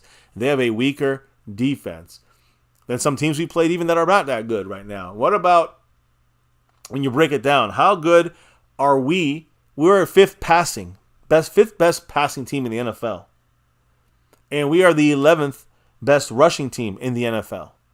So again, passing wise, of course, if it makes sense, we're top 5. We're 5th. Rushing, though, I'm actually surprised we're actually almost top 10 rushing team in the NFL. We're 11th currently. It's a secret. It's a kind of little sneaky little Mike McCarthy kind of sneaking in there to the 11th spot as far as rushing. And when it comes to the Seahawks, we're 5th at passing and 11th at rushing. The Seahawks are 12th in passing, which is a little bit below our rushing numbers. And they're 21st in the NFL at running the ball. So when you look at this matchup, just off the initial kind of first look, our offense, 4th ranked, with the 5th ranked passing offense and the 11th ranked rushing offense. When you look at our offense versus their defense, they're 26th in the NFL. So right there, huge advantage for us. When you look at their offense versus our defense, they're 14th overall. Our defense is 4th overall, but their passing offense is 12th. Their rushing offense is 21st. I'm sorry, guys. Our defense is going to spank them, should spank them, and should keep them in control most of this game, while our offense should have little issue against this Seattle defense. You look at the passing yards. Right now, Geno Smith, 2,500 yards, almost 2,600. Dak's at almost 3,000 yards passing right now. Geno Smith has 12 touchdowns. Dak has 23 touchdowns passed. 25 total on the ground as well. 2 more. Speaking of 2, Geno Smith has 8 interceptions. Dak has 2 less interceptions than Geno Smith. Dak's at 6 interceptions. Rushing yards. Kenneth Walker, the third. 149 carries for 613 yards and 6 touchdowns. The only thing he's got more than Tony Pollard is more touchdowns. Pollard's got a couple more extra carries. He's got 669 yards, and he's got 4 touchdowns on the ground right now for Tony Pollard. So, you got to watch their run game a little bit. We're going to talk about that here tonight real quick on a first glance over there. But receiving yards, of course, CeeDee Lamb, 78 catches, 1,066 yards, 6 touchdowns. Their best guy is DK Metcalf. Metcalf, only 43 catches compared to CeeDee's 78. Metcalf has 678 yards. Of course, CeeDee has over 1,000. And Metcalf has only 3 touchdowns. CeeDee Lamb doubled him with 6 touchdowns. So right now, you can see how the Cowboys chopping heads out there should lead to some tears to the Seahawks and their fans. And, they do have some injury situations that we have to touch on. I know you guys were asking about this the other day. So let's touch on that here because today Pete Carroll from the Seahawks spoke about a couple of things when it comes to injury updates. And remember, after playing the Niners, almost every team always loses the following week because they supposedly are getting beat up by this Niner team. It kind of happened the other way when the Niners played us, and they took 3 in a row while we won 3 in a row or won a couple in a row. The point is here, the Seattle Seahawks, they are going to back to work on the field like our Cowboys. And tomorrow they're having their first practice on the field after a normal turnaround kind of situation where they get that Monday and Tuesday off, and then Wednesday they practice. Well, the Monday was yesterday, the Tuesday is today. Tomorrow is that Wednesday first practice for both teams. So tomorrow they're going back to work. The Cowboys and the Seattle Seahawks, and both teams are preparing for this, another Thursday night game. So tomorrow, when the Seahawks take the practice field, you got to watch their right tackle, Abraham Lucas. Lucas is their starter. He's their right tackle. And, he's a guy that right now is preparing to make his return from the IR. Kind of like Hendershot in a way. Of course, Hendershot's got to come off IR this week or else he's gone for the year, which I'm sure he will be back this week. While Abraham Lucas, I think he was just put on the coming back from the IR list. So he looks like he's kind of making himself available for them this week at right tackle. But again, coming off fresh, facing the Cowboy defense, even if he's their starter, he's going to have some trouble out there. He's been out since he left with the season-opening injury, with a knee injury there, guys. And he returned to practice earlier this month, but has not been activated from the IR list yet, which means, like Hendershot, he has had a couple of weeks out there in practice, but has a 21-day window open. It's going to close this week. So they're saying that he could return to play this week against the Cowboys on Thursday. So positive news for their offensive line. They might be getting Abraham Lucas back, starting at right tackle. What about the other tackle? Jason Peters. I think he's played right tackle as well for this guy. So now they got kind of 2 banged up right tackles, I think. Jason Peters, guys, he left the game with a shoulder injury on Thursday against the San Francisco 49ers. 1 second, guys.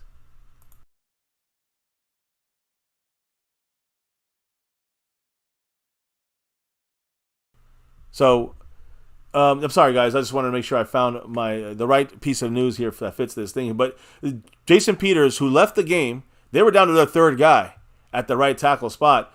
The news, according to Pete Carroll, was positive for Jason Peters, so he may be able to get in this game as well. It looks like they might get their offensive line a little healthier this week. As far as their running back, which is their starter, he's their best running back right now, Kenneth Walker III. He missed Thursday's game this past Thursday with an oblique injury. Pete Carroll said they won't know until later in the week if Kenneth Walker will have a chance to make it back for this Week 13 game. I will say this. Kenneth Walker, their starting running back, I think he will not make this game. It sounds like it, like he's not going to be in. Although they got to wait later in the week, it sounds like it's tentative. They're trying to keep it kind of under wraps, a little more quiet about what his status is going to be come this game against the Cowboys, mainly because it's not as positive as you're hearing about Jason Peters and Abraham Lucas on their offensive line. So, we'll, of course, look at these situations a lot closer. But when we look at the whole entire, Seahawks situation, Sea Chickens, Pete Carroll said this is a crucial point in their season right now. They got destroyed 31-13 against the Niners.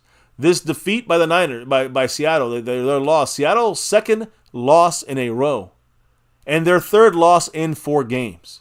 So they're kind of on a little slide right now. The Seahawks are now have a 6-5 record heading into this week 13 game against the Cowboys. Pete Carroll said, quote, "I'm concerned about everything that we're doing right now. That night last night will make you challenge everything. There's questions to be asked and answers to be found. That's where we are right now." That's what Pete Carroll said, and this is not a good point. Four games, guys. They lost the last 3 out of the last 4 games. Not looking good. They seem to be a little bit nervous over there with only 6 games left in the season. And 3 of those games, they have 3 straight games against the NFC's top teams. The Cowboys this week, the Niners next week, and the Eagles the following week after that. Pete Carroll said that these next 3 games are, quote, playoff games every week. Because, again, he said basically because of the stakes and the caliber of opponent. One little last thing. I know we're going to shout out the lunatic here, but one little last thing. The Seahawks, I'm going to touch on this throughout the week. Yeah. The Seahawks have 1 offensive touchdown in the last 2 games. 1. And that was the opening drive score in 2 weeks, in the first game of the 2. They scored at the beginning of that game, and that was it offensively in 2 games. Sea Chickens are in trouble. What did the lunatic say, baby, as he dropped that 5 on it? Ooh, shout out to you, the lunatic. He said, after we beat Seattle, haters gonna say they pretenders. F the haters. Also, MCF, will you DM also MCF, we'll DM you about the 4 raffle prizes for the filthy game. Ooh. Let's fucking go. Well, we will talk about it, mother. Much love. Yes, much love to the Godfather, that lunatic. Making things happen here for us on MCF for the family as well. Can't do what we do sometimes without your guys' love and support. And that's another example of it. Much love to the lunatic, who, by the way, takes the man Mark Hosepian down to Micah Parsons' 11 points. Much love to you, the lunatic. And he's moving up the board as well in the background. I just want to throw out all that information about Seattle, by the way. I will say, as far as everyone's saying after Seattle, we'll be pretenders, let's be honest. I don't think they're right, but I understand where that statement is coming from. Because until we beat the Eagles, which is the next real, true, hard, tough, playoff contending team on our schedule next, people are going to say that, we still have not proven ourselves against the tough teams. Or they're going to go back to those performances against tough teams and judge us based basically solely on that, which, as we know, is not, we can't discount them, but certainly not where we ended up. So if we end up losing to every good team, make the playoffs, and then we beat every team in the playoffs, that'd be great. The expectation would not be there. When you look at our remaining schedule, the Sea Chickens being next, they're a playoff team, right? We know they're going to move the goalpost on that. We know they're going to do it. We got to beat the Seahawks no matter what they say. I don't care what they say. The Eagles are one of the quality teams. Now listen, guys. When we beat the Eagles, you know what they're going to say? They're going to say, well, they don't have a good pass defense. That's guys. It's going to happen. It doesn't matter. It's going to. The goalposts will be moved. Always. If we beat the Bills, they're going to say, well, they're not that good this year. Josh Allen sucks. He throws a lot of interceptions. The Dolphins, if we beat the Dolphins in Miami, week 16, well, they lost Jalen Phillips. They have, they had a bad day. It's okay. Cowboys got lucky. It's always going to move. We beat the Lions in Dallas. Oh, that's because you guys were hyped because Jimmy Johnson's getting inducted to the Ring of Honor. That's because the Lions are just pretenders. You guys think they're a tough team. They're not. Forget about Washington the last game. And then the playoffs start. But guys, there's excuses in every one of these games. I don't give a good goddamn fuck. about the excuses all the haters have ready. I understand the quote-unquote excuses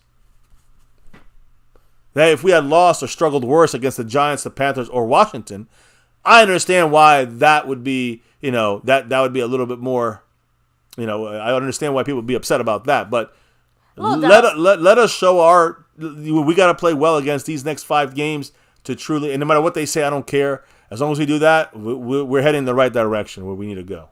A little Dallas also throwing out there, but like we said, talk about moving the goalposts, that definitely going to happen. He said even if we beat Seattle, that's a 6-16, exactly 500. So I can see that supporting the narrative of us beating no one. Like, it's good. They're just going to say okay, and even if they made the playoffs, though, I'm sorry, even if Seattle makes the playoffs, they're still going to say, well, they're not really that good of a team because look at them now. They're 6-6. They're not a winning team anymore. Although 500 still counts as above 500 or above, but they'll move it. Yes, they'll move the goalposts. And if we beat the Eagles, they're going to say they have a bad pass defense. Guys, I know what's going to happen. You know what's going to happen.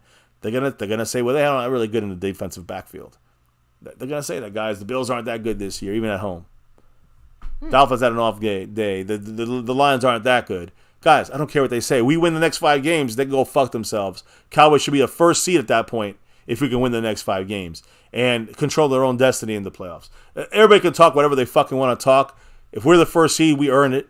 And if we become the first seed, then we have the best chance to get that 6 and beyond for our team going forward. That's what's important. I don't care what else thinks or says or wants to happen to the Cowboys. It ain't happening. We're the ones in control here. And now we got 5 games to prove it to ourselves, to this team. So then going into the playoffs, they know they'll be able to beat the good teams. So, let me see. Mike Aldana said excuses for Cowboys wins, or it's Dak's fault when we lose. Yeah, exactly. It's one or the other. The hater, and usually some of these people are Dallas Cowboy fans. The hater in these Cowboy fans are just waiting to come out and move the goalposts one way or the other. So, let me see here. Delutic said, so far, Dallas and Filthy have 4 common opponents. We've beaten them by a combined 138 points to Philly's 63. See, we dominate the teams that the Eagles came and dominate in the way we do. That's true. That's why I know we can beat the Eagles. I know it. So, let me see. And Jason Renfro dropping those emojis. You already know. Yeah. Let me see. I think, we kind of touched on most of them. Ray Strassner, much love always. Roy. Go Cowboys. In the house. Hell yeah. So, just kind of rolling back a little bit. Mike Aldine said, Peters will have his hands full if he's facing Parsons. Oh, yeah. Yeah, they've had practices, right? Last year, they know how they're going to face each other. But they're going to have problems even if it's their starter, even if it's Peters, even if it's their third stringer. They're going to have major issues. We're going to talk about the details of that this week. Actually, starting tomorrow, really, will be our first should be our first look. First of all, at practice for both teams. But it'll be our first look at what I'm going to try to bring up is basically the Seattle offense versus our Big D. Let's see how they match up and where we can exploit them as we always do here. Every day we break things down accordingly, and tomorrow will be no different. It should not be any different, even if it's a Sunday live stream there, finishing up the week and crowning some champions. By the way, baby, we're on the end of this show tonight. It's an hour and a half, and it wasn't a quickie. It was our usual. So appreciate you guys rocking with us, dropping the knowledge all night long. Of course, those that drop the love from above, Skeptical Fan, Seabass, Jason Renfro, De Lunatic. Much love to all of you guys, and go Cowboys. Now, baby, I think it's time for those shout-outs. As I shout out, or you can shout out, the sponsor of the week, Cash App King, and everybody else, baby. Who are these leaders of our boards, or the winners of our boards? Well, in this case, the sponsor of the week and the Cash App King, respectively, are the same person. Extra special shout out to the man Snug X. You all know why he's here. Of course, like I said, sponsor of the week, Cash App King. Appreciate you. And Jason Renfro is, of course, the membership king right now, representing there on the membership gifting side of things. And an extra special mahalo to the man Marco Seppian, still holding on to that stream boss with a Micah Parsons, 11 points. Damn right. Much love to you guys. Snug X with 2 of the 4 boards. You got Jason Renfro, Marco Seppian repping the other side. And when you talk about the leaders this week, well, of course, Mark's still got 11, so he's hanging on there. But The gifting leader right now is Mary Alvarez. Got a safety lead, 2-point lead right now over Jason Renfro. He's trying to go for a three-peat on that gifting board. And then, well, the rest is controlled by the man. You know why he's here. SnugX, who is currently the Cash App leader and currently the overall leader on this board. So much love to Snug, Jason Renfro, Mary Alvarez, Marco Sepian, and everybody else who's dropped the love, participated in this thing this week.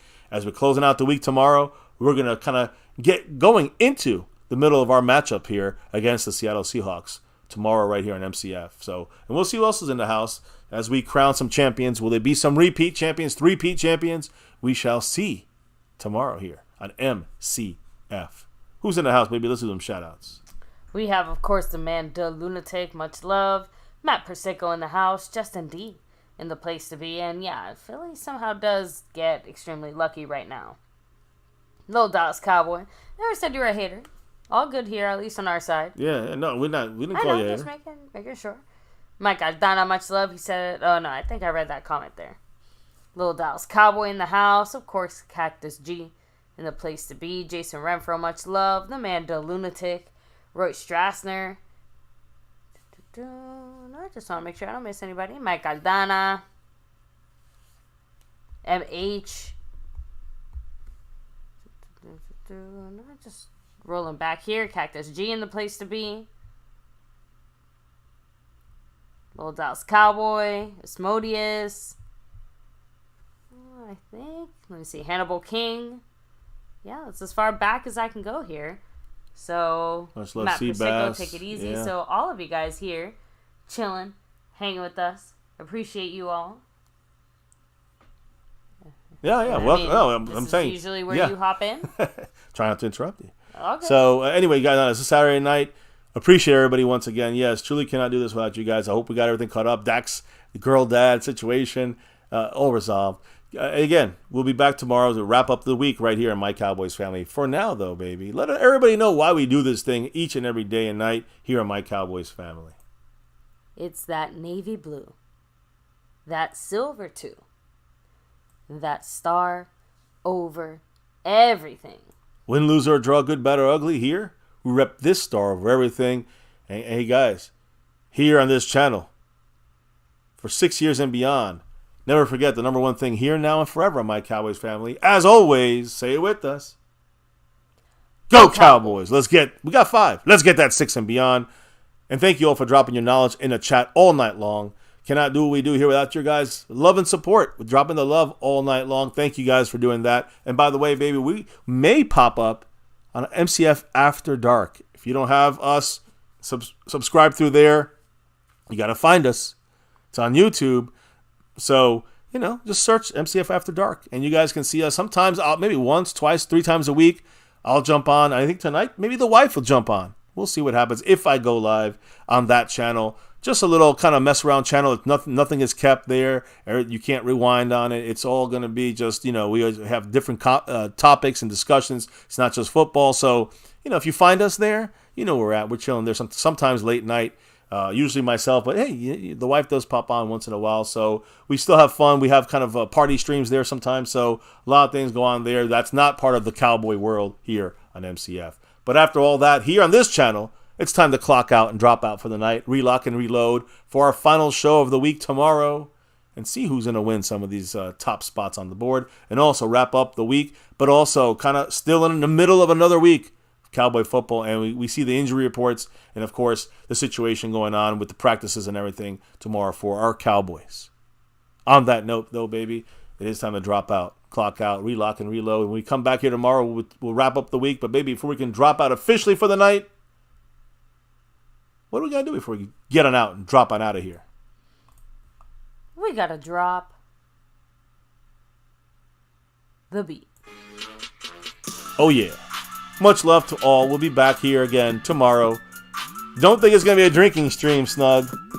But we may be back, right? I don't know. We may be back tonight. You never know, Snug. Find us on After Dark. Thank you all again, guys, for hanging with us, chilling with us, and repping that star over everything with us here. Another Cowboys chat. Talking about Dak. His girl, the baby. MICAH, the refs. Yeah, they blind. And, of course, the rest of our team. Tonight's topic, baby trap. Yeah, Nah. that's another part of this. That'll be tomorrow's stream. But guys, we hope you enjoyed it as we get that first look, chopping the heads off of those Seahawks. That's the hope. That's what we got to do. And here in MCF, it's always about that navy blue, that silver too, and that star over everything. Never forget the number one thing right here. My Cowboys family. Much love to every single person in the house. Hitting that like, hitting subscribe, and hitting that notification bell. Appreciate you all, guys.